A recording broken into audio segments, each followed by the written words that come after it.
One of Round Rock's most iconic bridges stands today as a memorial to a tragedy that took place 95 years ago.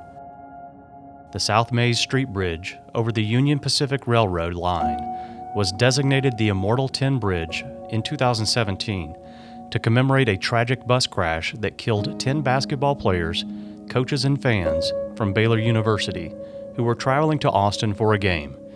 So on that day back in January of 2017 when we did the dedication, it was actually a really special event, not only for the city of Round Rock, but also for Baylor University.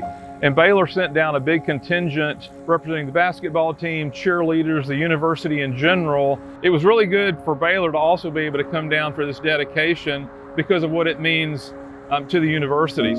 After the fact, we ended up doing one more thing, and that was we came up with a plaque with all the names of the survivors and the people that were actually on the bus because of the impact that it had on them. And so now when people cross the bridge and they see the yellow and the gold, they see the big 10, now they know and they understand that this was a truly significant event, not only for the city of Round Rock, but for the country. Those who died are honored as the Immortal Ten at Baylor through stories at the annual mass meeting held during Baylor's homecoming week and through statues on campus that serve as physical reminders of the tradition of the story. Todd Copeland, an alumnus of Baylor University, was compelled to write a book on the tragedy in 2006. I felt a calling as a Baylor alum and a Baylor staff member and a lover of Baylor history to get this story right and to make sure that the story of the Immortal Ten was told as accurately and interestingly as possible. And so on the morning of January 22nd, it was very cold and rainy and misty. Everyone loaded up. Back then, all the drivers of the athletic buses were students. That was a student worker job. And so a freshman named Joe Potter was the driver of that bus.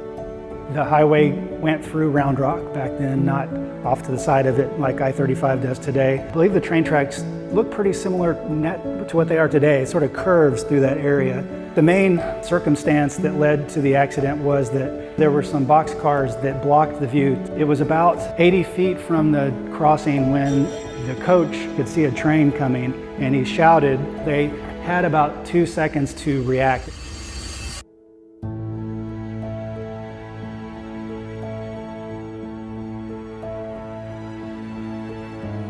So I think there is a connection between Baylor and Round Rock. Obviously it was a horrible thing, but it wasn't something that really characterized the city in any sort of way. So for Round Rock to open itself up to that memory and that desire to keep the memory of those 10 students alive does say a lot about Round Rock as a community, that it wants to recognize everything that has happened in the city's history. Tragic, wonderful, everything in between. So it is part of the city's history just as it is part of Baylor's history.